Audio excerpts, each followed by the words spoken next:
Debemos estar de acuerdo en desearlo por buenas razones, por las razones correctas. Estos deseos no solo deben ser unidos y venir de los mismos motivos, sino que deben de ser de buenos motivos, o sea, de una buena intención. El motivo supremo debe ser honrar y glorificar a Dios. Ese debe de ser la intención suprema de orar por un avivamiento, es que Dios sea honrado y sea glorificado. Que se haga su voluntad, la voluntad de Dios, como se hace en el cielo, que se haga ahora aquí entre los hombres en la tierra. Que todos los hombres hagan su voluntad y glorifiquen a Dios. Esa debe ser la intención que debe haber atrás. Incluso si las personas desean un avivamiento y están de acuerdo en desearlo y acuerdan en los motivos, si estos motivos no son buenos, Dios no concederá sus deseos. ¿Por qué? Porque los motivos, la intención con la cual están orando no es agradable delante de Dios.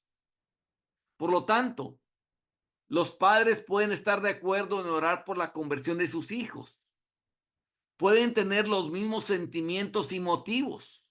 Y aún así, si no tienen motivos más altos que porque son sus hijos, sus oraciones no serán concedidas.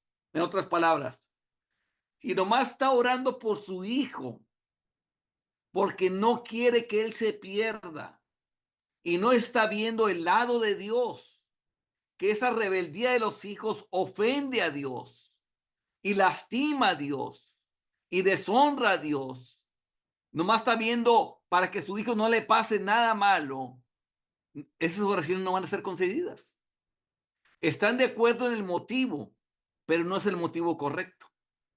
O sea, de igual manera, cualquier número de personas podría estar de acuerdo en sus deseos y motivos, pero si sus motivos son egoístas, su unidad no hará más que hacerlos más ofensivos para Dios.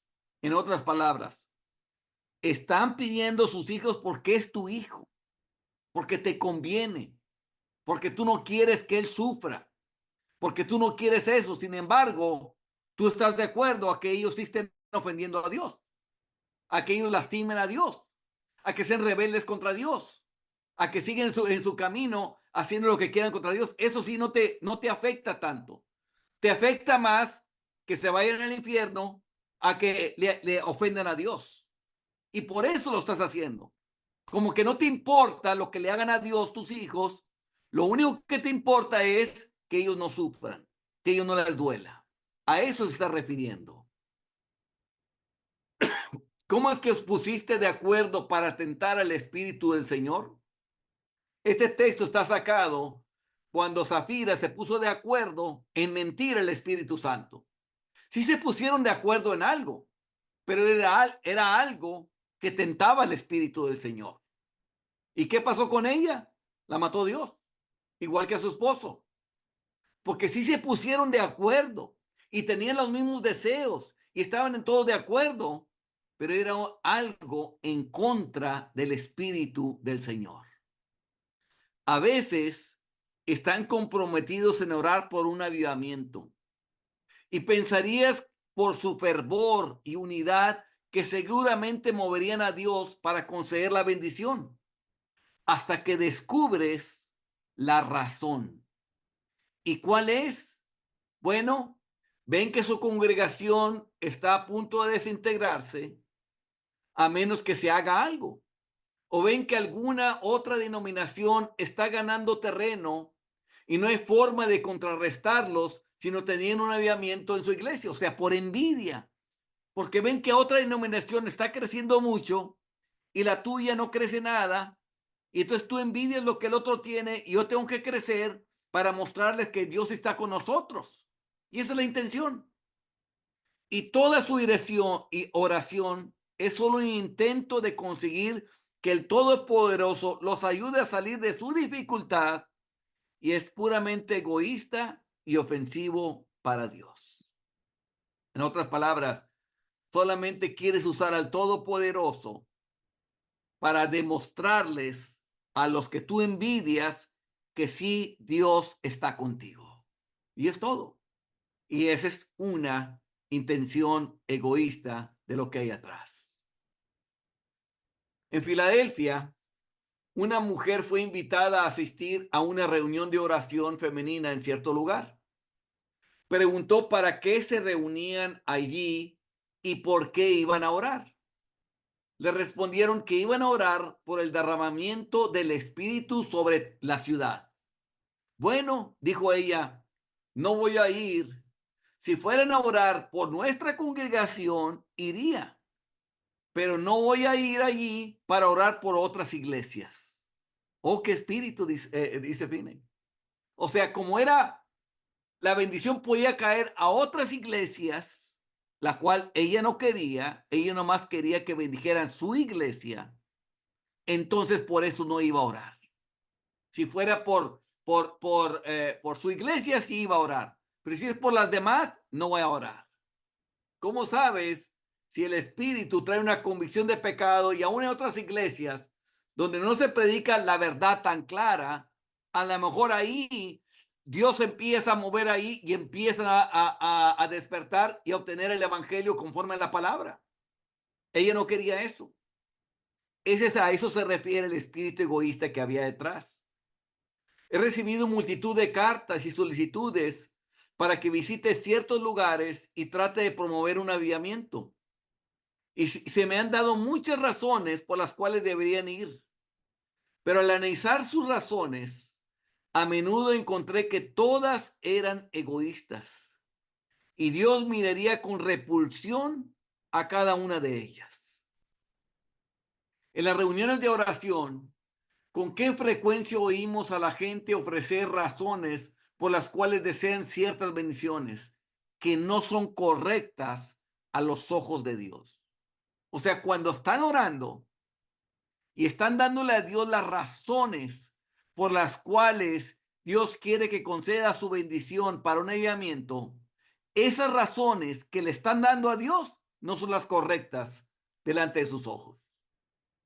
Tales razones que si son verdaderas y si los cristianos realmente se sienten emocionadas por ellas, volverían sus oraciones inaceptables para Dios, porque su motivo no era correcto.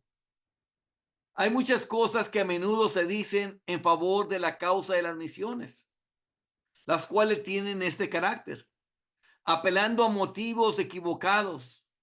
¿Con qué frecuencia se nos habla de 600 millones de paganos que corren el peligro de ir al infierno?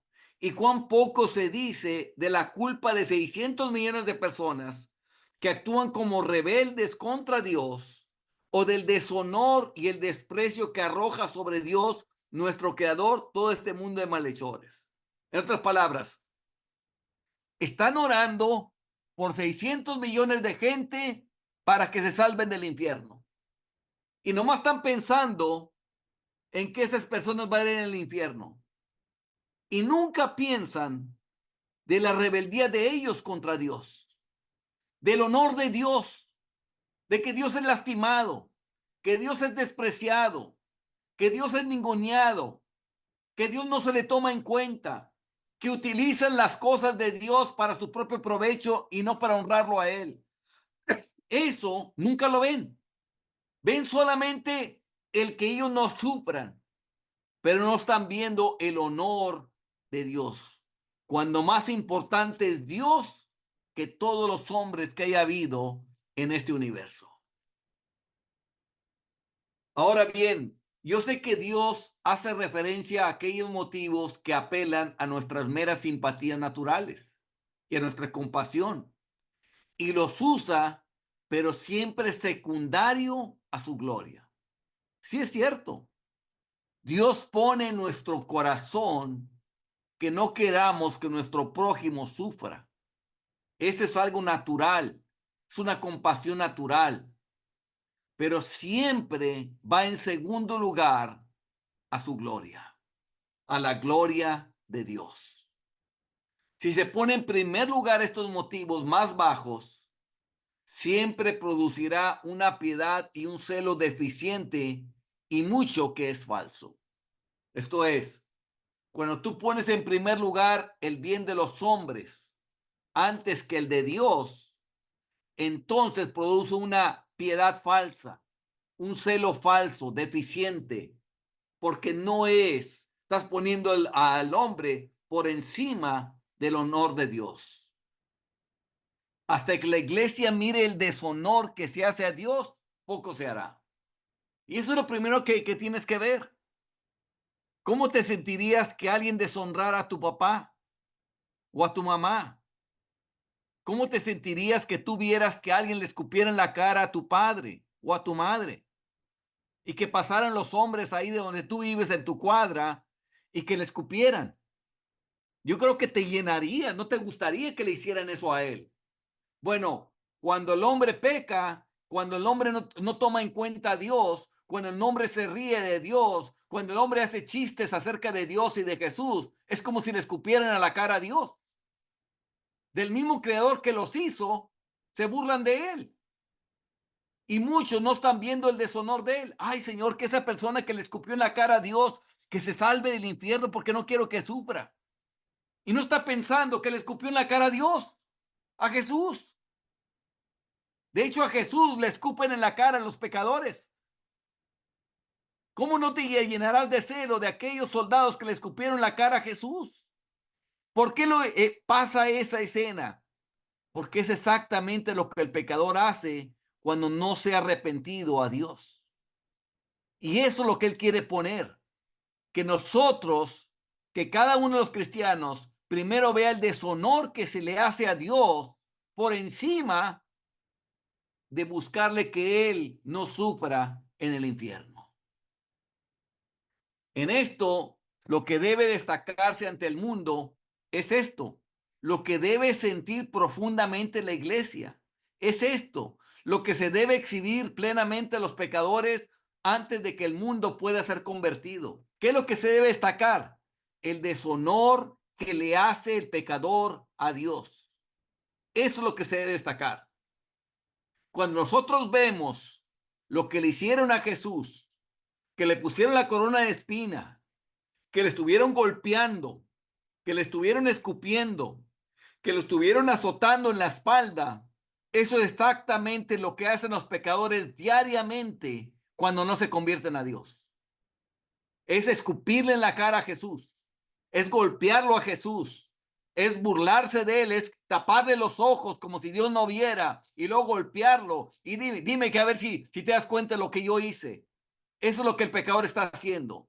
Y eso es lo que debe llenar de celo a todo cristiano y decir, Señor, yo quiero que esa persona no te ofenda más, que no se rebelde más contra ti, porque mira lo que hacen contra ti, Dios mío, y yo no sé cómo tú has aguantado, yo no sé cómo tú has sido longánimo, yo no sé cómo tú te has aplazado los juicios cuando ellos bien merecen ser castigados. Dios mío, que este deshonor se acabe, Dios mío, que ya no sea rebelde contra ti, porque ya no puedo sufrir más verte como lo que te hacen a ti, cómo te escupen en la cara, cómo van pasando por ahí y no les importa lo que hacen contra ti, esa rebeldía. Entonces, eso es cuando la iglesia se llene de celo, porque busca, como quien dice de alguna manera, proteger el honor de Dios y se exhibe eso plenamente a los pecadores y al mundo. Entonces es cuando el hombre se puede convertir y puede venir a Dios, porque se dieron cuenta cuán grave es haber ofendido al Dios que los creó. Los padres nunca logran ponerse de acuerdo en orar por la conversión de sus hijos de tal manera que sus oraciones sean respondidas, hasta que sientan que sus hijos son rebeldes. O sea, hasta que se dan cuenta que ese hijo es un rebelde contra Dios y está lastimando a Dios. A menudo los padres oran con mucha sinceridad por sus hijos porque desean que Dios los salve. Y casi se sienten mal con Dios si no salva a sus hijos. En otras palabras,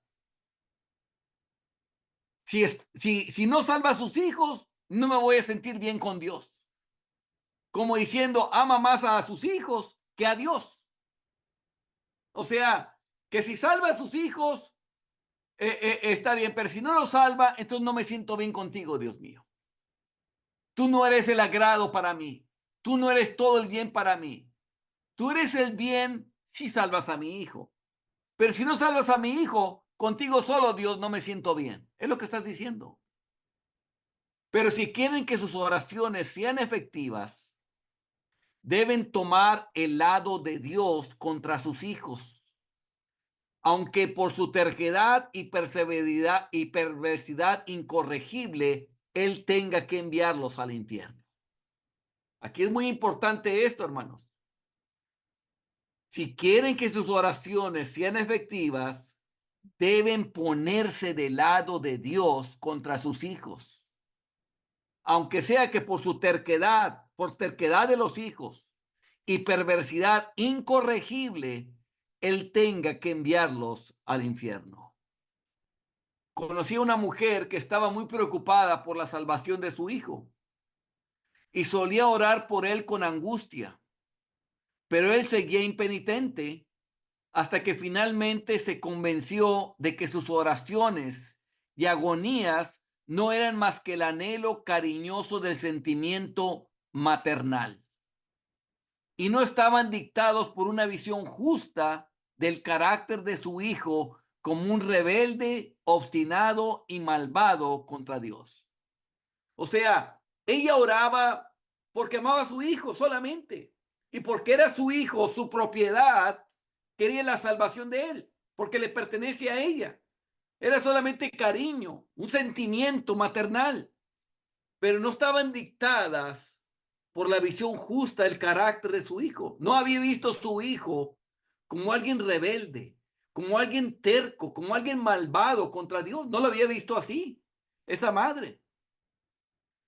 Y nunca hubo ninguna impresión hecha en su mente hasta que ella se puso en un terreno fuerte contra él como un rebelde y lo miró como merecedor de ser enviado al infierno. Cuando se le abrieron los ojos se dio cuenta, él merece ir al infierno por lo que le está haciendo a Dios. Fue entonces que él se convirtió. Ahí fue el momento en que ya oró diferente, porque ya se puso del lado de Dios y entonces sus oraciones fue contestada y se convirtió su hijo. La razón fue que nunca había sido influenciada por el motivo correcto en la oración, deseando su salvación con un supremo respeto a la gloria de Dios. Y así es como se ora, deseando la salvación de tu hijo, pero con un supremo respeto a la gloria de Dios. ¿Qué quiere decir? Que la gloria de Dios es más importante que la salvación de mis hijos. Que pones en primer lugar a Dios y no a tus hijos. Y nada por encima de Dios. Esto es enseñado del Antiguo Testamento. Este fue un mandamiento, dice que el hijo de la mujer israelita blasfemó el nombre y maldijo.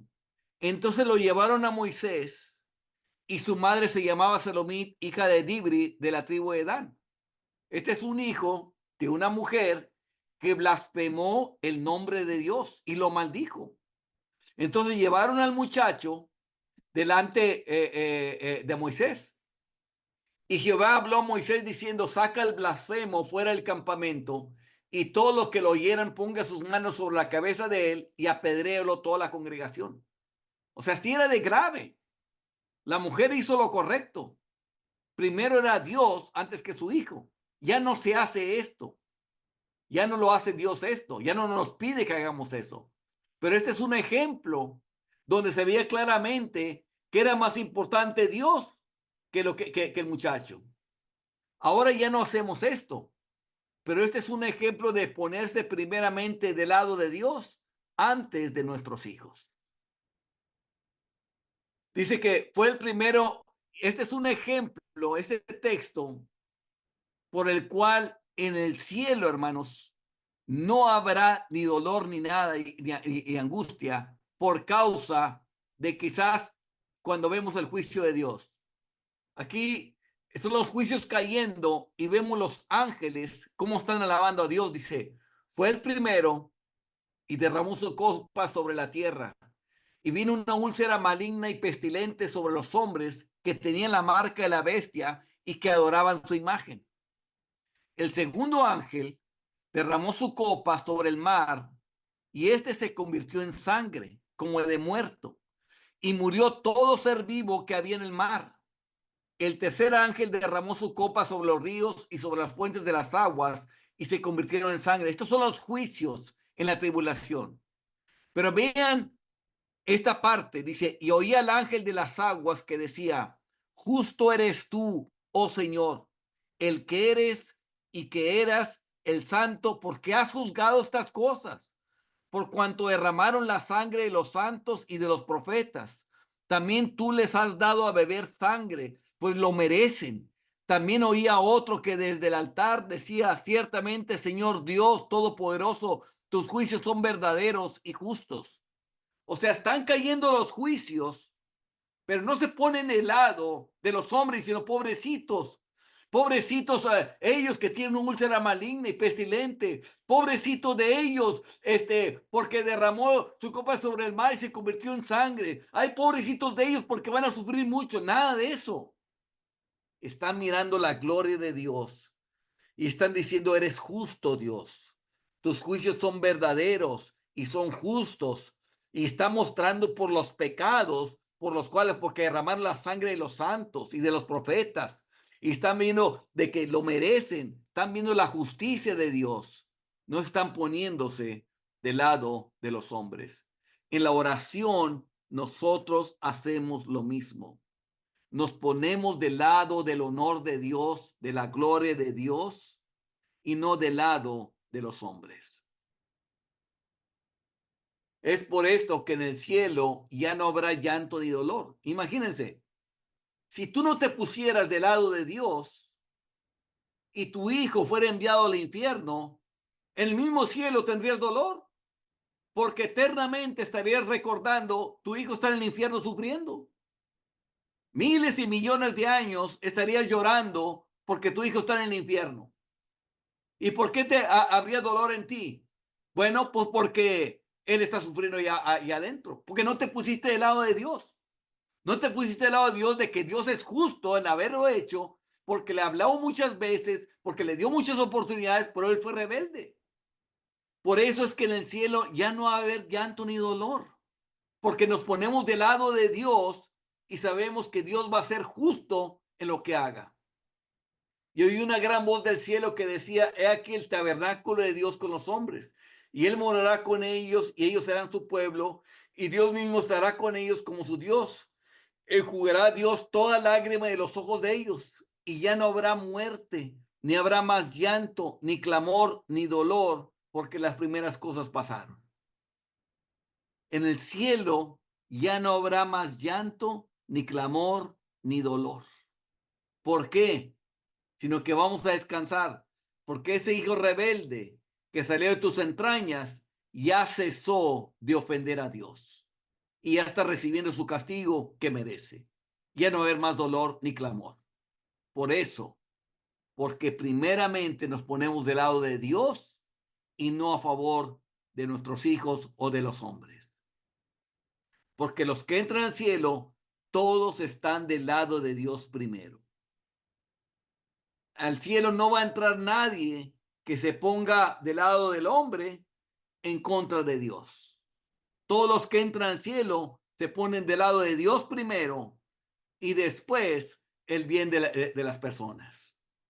El que ama a padre o madre más que a mí, no es digno de mí. El que ama a hijo o hija más que a mí, no es digno de mí. Claramente lo dice la Escritura. Así lo pone.